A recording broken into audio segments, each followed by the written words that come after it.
Welcome to Audiobook Heaven.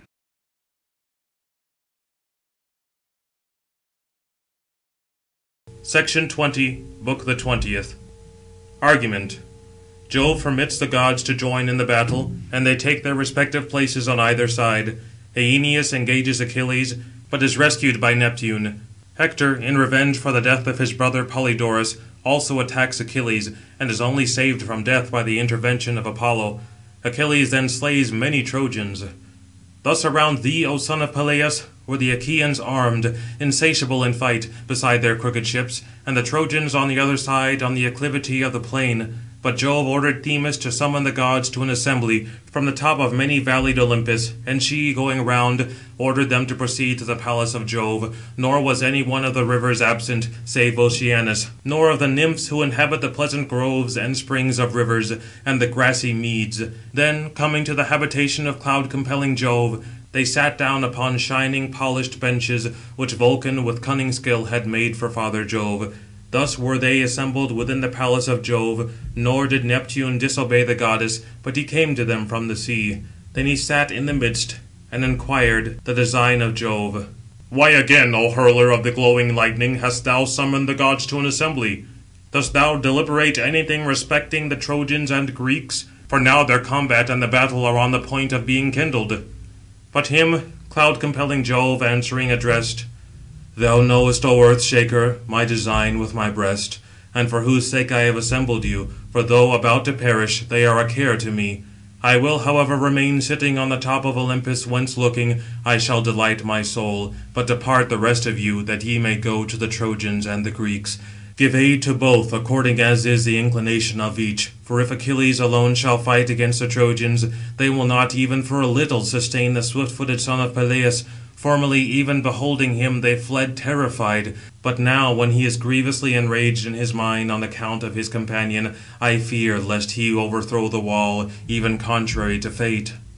Thus spoke Saturnian Jove, and he stirred up the unyielding contest, and the gods hastened to proceed to the battle, having discordant minds. Juno, indeed, and Pallas Minerva went to the assemblage of the ships, as well as earth-shaking Neptune, and useful Mercury, who excelled in a prudent mind, with whom went Vulcan, looking savage in his might, limping, and under him his weak limbs moved with all their forces. But to the Trojans went crest-tossing Mars, and with him unshorn Phoebus, and Diana delighting in archery, Latona, Xanthus, and laughter-loving Venus. As long as the gods were apart from mortal men, so long the Greeks were greatly elated, because Achilles appeared, for he had long abstained from the dire battle, and a violent tremor came upon the Trojans, upon each of them as to their limbs, fearing because they beheld the swift-footed son of Peleus glittering in arms, equal to man-slaughtering Mars. But after the Olympians had come to the crowd of men, then arose fierce contention, the exciter of the people, and Minerva shouted, sometimes standing beside the trench, outside the wall, at other times she loudly shouted along the echoing shores. But Mars yelled aloud on the other side, like unto a dark whirlwind, keenly animating the Trojans from the lofty city, at other times running along the Simois, over Callicolone. Thus the blessed gods, inciting both sides, engaged, and among them made severe contention to break out. But dreadfully from above thundered the father of gods and men, whilst beneath Neptune shook the boundless earth and the lofty summits of the mountains. The roots and all the summits of many rilled Ida were shaken, and the city of the Trojans and the ships of the Greeks. Pluto himself, king of the nether-world, trembled beneath, and leaped up from his throne, terrified, and shouted aloud, lest earth-shaking Neptune should rend asunder the earth over him, and disclose to mortals and immortals his mansions, terrible, squalid, which even the gods loathe. So great a tumult arose from the gods engaging in combat. Against King Neptune indeed stood Phoebus Apollo, having his winged shafts, and against Mars the azure-eyed goddess Minerva. Opposed to Juno stood the goddess of the golden bow, huntress Diana, rejoicing in archery, the sister of Apollo. And opposite Latona, the preserver, useful Mercury. Against Vulcan also was a great deep-eddying river, which the gods called Xanthus, and men the Scamander. Thus indeed gods went against gods, but Achilles chiefly longed to penetrate through the crowd against Hector, the son of Priam, for with his blood his mind particularly ordered him to satiate Mars, the invincible warrior. But Apollo, exciter of troops, immediately aroused Aeneas against the son of Peleus, and infused into him strong courage. And he likened himself in voice to Lycaon, the son of Priam, and having likened himself to him, Apollo, the son of Jove, said, O Aeneas, counsellor of the Trojans, where are thy threats, which, whilst carousing, thou didst promise to the leaders of the Trojans, that thou wouldst fight against Achilles, the son of Peleus? But him Aeneas answering, addressed in turn, Son of Priam, why dost thou order me, not wishing it these things, to fight against magnanimous Pelides? For shall I not now for the first time stand against swift-footed Achilles? But already on another occasion he chased me with his spear from Ida, when he attacked our cattle, and laid waste Lyrnessus and Pedasus. But Jove preserved me, who excited my strength and nimble limbs. Certainly I should have been subdued beneath the hands of Achilles, and Minerva, who preceding gave him victory, and encouraged him to slay the Legions and Trojans with his brazen spear. Wherefore it is not possible that a man should fight against Achilles, because one of the gods is ever beside him, who averts destruction. Besides also, his weapon flies direct, nor stops before it has pierced through human flesh. Though if the deity would extend an equal scale of victory, not very easily would he conquer me, although he boasts himself to be all brazen. But him again King Apollo, the son of Jove, addressed, But do thou also pray, O hero, to the immortal gods, for they say that thou too art sprung from Venus, the daughter of Jove, but he from an inferior goddess. For the one is from Jove, and the other from the aged sea god. But direct thy invincible brass right against him, nor let him at all avert thee by haughty words and threats. Thus saying, he breathed great courage into the shepherd of the people, and he advanced through the front ranks, accoutred in shining brass. Nor did the son of Anchises escape the notice of white-armed Juno, going against the son of Peleus through the ranks of men. But calling the gods together, she addressed them. Consider now, both Neptune and Minerva, in your minds, how these things shall be. This Aeneas, accoutred in shining brass, has advanced against the son of Peleus, and Phoebus Apollo has urged him on. But come, let us, however, turn him back again, or let some one of us stand by Achilles, and give him great strength, nor let him at all be wanting in courage, that he may know that the mightiest of the immortals love him, and that those, on the contrary, are vain, who hitherto avert war and slaughter from the Trojans. But we have all come down from Olympus, about to participate in this battle, lest he should suffer anything among the Trojans today, but hereafter he shall suffer those things, as many as fate at his birth wove in his thread of destiny, to him what time his mother brought him forth. But if Achilles shall not learn these things from the voice of a god, he will afterwards be afraid when any god comes against him in battle, for the gods, when made manifest, are terrible to be seen manifestly. But her then, earth-shaking Neptune answered, Juno, be not beyond reason enraged, nor is it at all necessary. I indeed would not desire that we should engage the other gods in a battle, since we are much more powerful. Rather let us, going out of the way, sit down upon a place of observation, but the war shall be a care to mortals. But if Mars shall begin the combat, or Apollo, or shall restrain Achilles, and not suffer him to fight, then immediately shall the strife of contention there arise to us. And I think that they, having very speedily decided it, will return to Olympus, and mix with the assembly of other gods, violently subdued by necessity under our hands. Thus then, having spoken, the azure-haired god led the way to the lofty mound-raised wall of divine Hercules, which the Trojans and Pallas Minerva had made, that flying he might escape from the sea-monster when pursued from the shore to the plain. There then Neptune sat down, and the other gods, and drew an indissoluble cloud round their shoulders, whilst on the other side they sat upon the tops of Calicolone, around thee, O archer Apollo, and Mars, the sacker of cities. Thus they sat on both sides, planning designs, yet both were unwilling to commence grievous war. But Jove, sitting aloft, cheered them on. All the plain, however, was filled with them, and glittered with the brass of men and horses, and the earth echoed under the feet of them rushing together.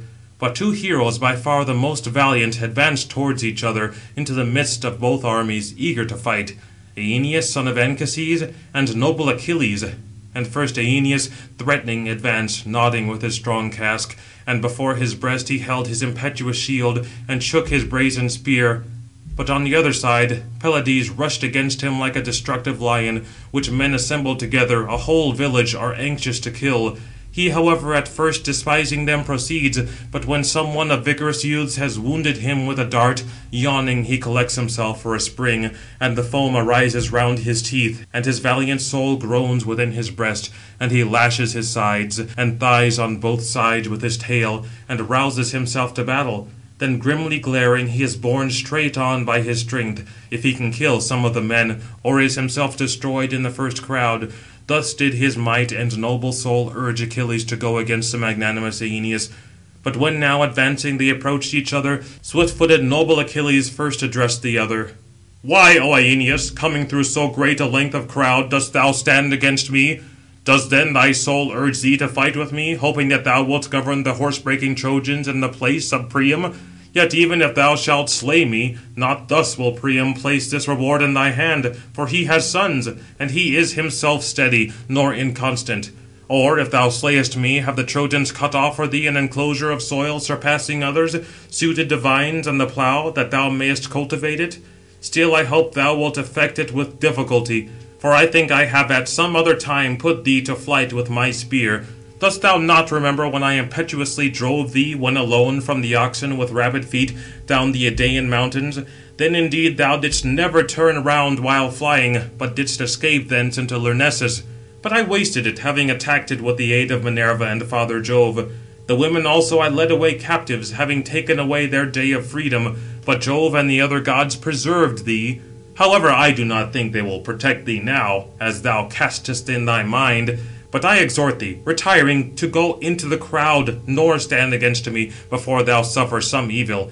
But it is a fool who knows a thing only when it is done."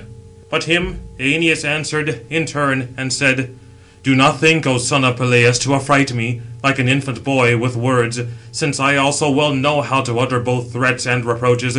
But we know each other's race, and we know our parents, hearing the words of mortal men long since uttered, although by sight indeed neither dost thou know mine, nor I thine. They say indeed that thou art the offspring of renowned Peleus, and of thy mother Thetis, the fair-haired sea-nymph, whereas I boast myself to be sprung from magnanimous Anchises, and Venus is my mother. Of these the one or the other shall this day lament their beloved son, for I think we shall not return from the battle thus separated by childish words.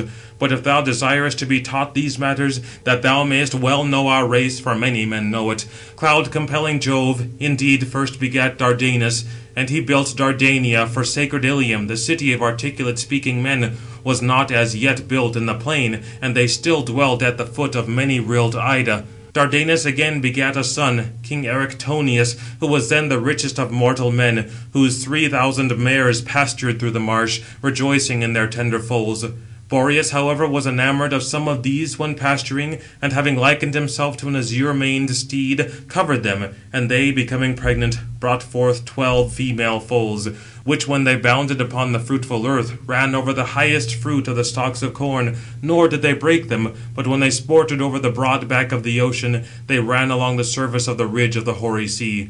But Erichthonius begat Tros, king of the Trojans. From Tros again were descended 3 illustrious sons, Ilus, Assaracus, and godlike Ganymede, who indeed was the handsomest of mortal men, and whom the gods caught up into heaven, to pour out wine for Jove, that on account of his beauty he might be with the immortals.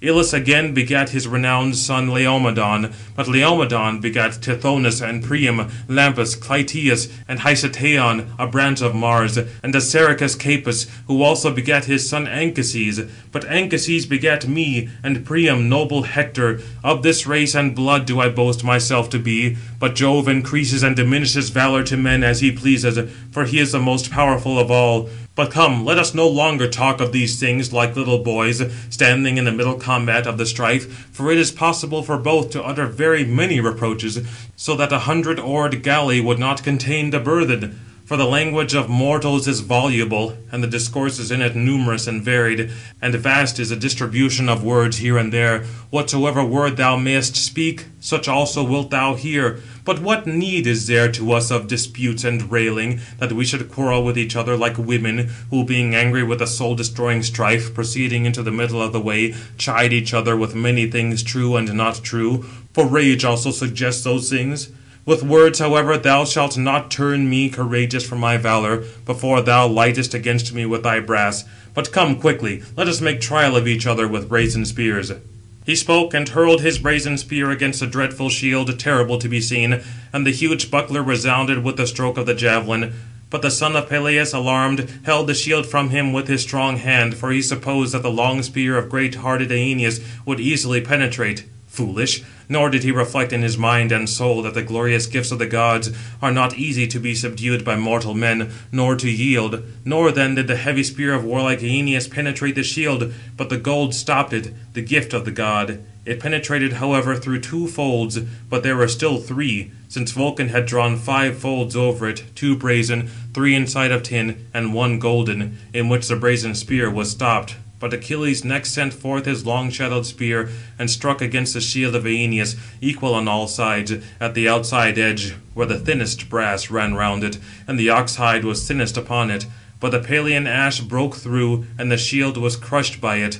But Aeneas crouched, and being terrified, held the shield from him, whilst the spear, passing over his back, stuck in the earth, eager to go on, for it had burst through both orbs of the mighty shield. But he, having escaped the long spear, stood still, but a moderate sadness was poured over his eyes, terrified, because the weapon had stuck so near him. But Achilles eagerly sprang upon him, drawing his sharp sword, and shouting dreadfully. Then Aeneas seized in his hand a stone, a great weight, which not 2 men could bear, such as men now are, but he, though alone, easily wielded it. Then indeed had Aeneas smitten him, rushing on with the stone, either upon the helmet or the shield, which kept off grievous destruction from him. And Pelides in close fight had taken away his life with the sword, had not earth-shaking Neptune quickly perceived it, and immediately addressed this speech to the immortal gods. "Ye gods, certainly there is now grief to me on account of magnanimous Aeneas, who will quickly descend to Hades, subdued by the son of Peleus, foolish, being persuaded by the words of far-darting Apollo, nor can he by any means avert sad destruction from him. But why now should this guiltless man suffer evils gratuitously on account of sorrows due to others?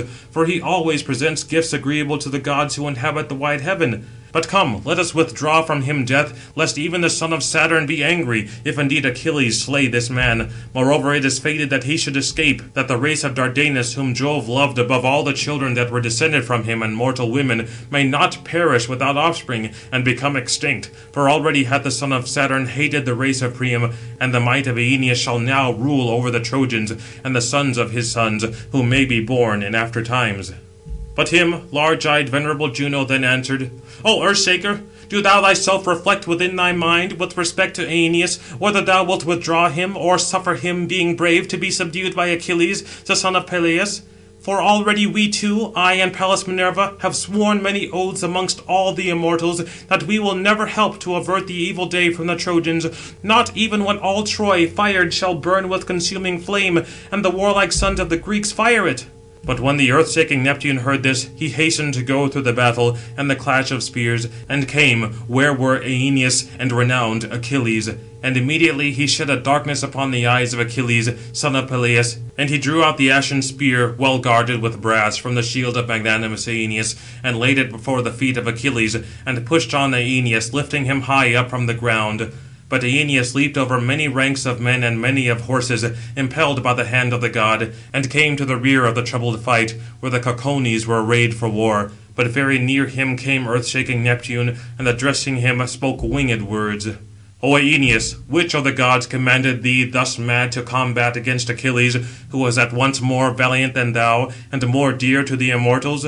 But retire whenever thou shalt be opposed to him, lest even contrary to fate, thou arrive at the habitation of Pluto. But when Achilles shall have attained his death and destiny, then again being confident, fight among the front ranks, because no other of the Greeks shall slay thee." So saying, he left him there, when he had told him all, and immediately afterwards dissipated the thick darkness from the eyes of Achilles, and he then saw very clearly with his eyes, whereupon groaning he addressed his magnanimous soul. "Ye gods, certainly I behold this, a great marvel with mine eyes. The spear indeed lies upon the ground, nor do I at all perceive the man at whom I hurled it, desiring to kill him. Undoubtedly Aeneas too was dear to the immortal gods, although I suppose that he boasted thus idly. Let him go. There will be no spirit in him hereafter to make trial of me, who even now rejoicing has escaped from death. But come, having encouraged the warlike Greeks, I will make trial of the other Trojans going against them." He spoke, and sprang into the ranks, and cheered on every man. No longer now stand off from the Trojans, O noble Greeks, but on! Let man advance against man, and let him be eager to engage. Difficult is it for me, although being valiant, to attack so many warriors, and to fight with them all. Not even Mars, who is an immortal god, nor yet Minerva could charge and toil against the force of such a conflict. Yet whatever I can do with hands, with feet, and with strength, I declare that I will no longer be remiss, not ever so little, but I will go right through their line. Nor do I think that any Trojan will rejoice, whoever may come near my javelin." Thus he spoke, encouraging them. But illustrious Hector, upbraiding, animated the Trojans, and said that he would go against Achilles. "Ye magnanimous Trojans, fear not the son of Peleus. I too could fight with words, even with the immortals, but with the spear it is difficult, for they are far more powerful. Nor shall Achilles give effect to all his words, but one part he shall fulfill, and the other leave half imperfect. Against him will I go, even though he were like to fire as to his hands, and to shining iron as to his might." Thus he spoke, inciting them, but the Trojans opposite quickly raised their spears. Their strength was mingled together, and a shout arose. Then also Phoebus Apollo, standing near, addressed Hector. "Hector, do not at all fight in the van with Achilles, but receive him in the crowd, and from the tumult, lest by any chance he hit thee, or strike thee with the sword in close combat." Thus he spoke, and Hector sunk back again into the thick body of men, dismayed when he heard the voice of the god speaking. But Achilles leaped among the Trojans, clad with courage as to his soul, shouting dreadfully, and first slew gallant Iphition, son of Otrynteus, the leader of many people, whom the nymph Naias, born to Otrynteus, the sacker of cities, under snowy Tmolus, in the rich district of Hyda. Him, eagerly rushing straight forward, noble Achilles struck with his javelin in the middle of the head, and it was entirely split in two. He gave a crash as he fell, and noble Achilles boasted over him. "O son of Otrynteus, most terrible of all men, thou liest. Death is here upon thee. Thy birth, however, is at the Gygaean lake, where is thy paternal land, beside fishy Hyllus and eddying Hermus." Thus he spoke boasting, but darkness covered Iphithion's eyes. But the horses of the Greeks tore him with the tires of the wheels in the front ranks. After him Achilles smote Demoleon, son of Antenor, a brave repeller of the fight, in the temples, through his brazen-cheeked helmet. Nor indeed did the brazen casque resist it, but through it the eager javelin broke the bone, and the whole brain within it was defiled, and he subdued him ardent. Next he wounded with his spear in the back Hippodamus as he was leaping down from his chariot, while flying before him. But he breathed out his soul and groaned, like as when a bull, dragged round the Heliconian king, bellows, as the youths drag him, and the earth-shaker is delighted with them. So as he moaned, his fierce soul left his bones. But he went with his spear against godlike Polydorus, the son of Priam. But him his father did not permit to fight, because he was the youngest among all, and dearest to him, and surpassed all in speed. Then indeed, through youthful folly, exhibiting the excellence of his speed, he ran among the front ranks till he lost his life. Him noble swift-footed Achilles smote rushing by, in the middle of the back, where the golden rings of his belt clasped together, and the double corslet met. Right through at the navel pierced the point of the spear, and uttering a groan, he fell upon his knees. A black cloud enveloped him, and stooping down, he gathered his intestines in his hands. But when Hector perceived his brother Polydorus holding his intestines in his hands, and rolled on the earth, a darkness was immediately poured over his eyes, nor could he any longer be employed afar off, but advanced towards Achilles, like unto a flame, brandishing his sharp spear. On the other hand, Achilles, as soon as he saw him, leaped up, and boasting spoke. "Near is the man who has most stung my soul, who has slain my cherished companion. No longer indeed let us dread each other through the bridges of war." He spoke, and sternly regarding him, addressed noble Hector. "Come nearer, that thou mayest the sooner reach the end of death." But him, not daunted, crest-tossing Hector addressed. "O son of Peleus, do not expect to terrify me now like a little boy, at least with words, since I myself also well know how to speak both revilings and reproaches. I know that thou indeed art brave, and that I am inferior to thee. But these things indeed are placed at the knees of the gods, whether, although being inferior, I shall take away thy life, striking thee with my spear, since my weapon also is sharp at the point."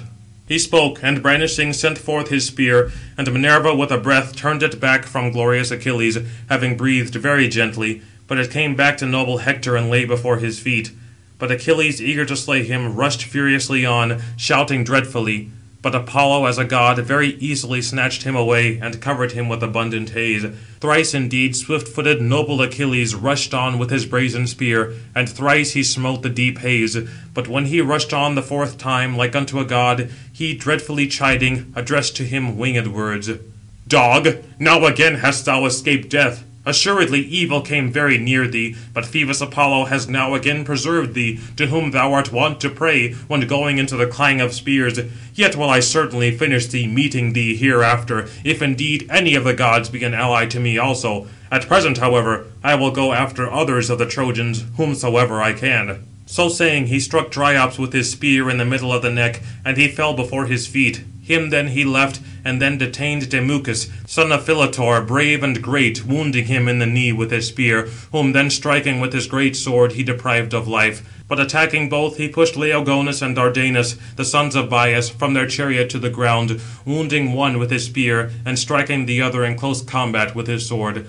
Also Tros, the son of Alastor, who came towards him, taking him by the knees, if on any terms he would spare him, and dismiss him alive, nor slay him, taking pity on their equal age, fool, who knew not that he would not be persuaded, for he was by no means a tender-minded nor gentle man, but very ferocious. Tros indeed clasped his knees with his hands, desiring to supplicate him, but Achilles wounded him in the liver with his sword, and his liver fell out, and the black blood from it filled his bosom, and darkness veiled his eyes, wanting life. But standing near Mulius, he smote him with his javelin on the ear, and immediately the brazen blade went through the other ear. Then with his large hilted sword he smote Echeclus, son of Antenor, in the centre of the head, and the whole sword became tepid with blood. But purple death and violent fate seized his eyes.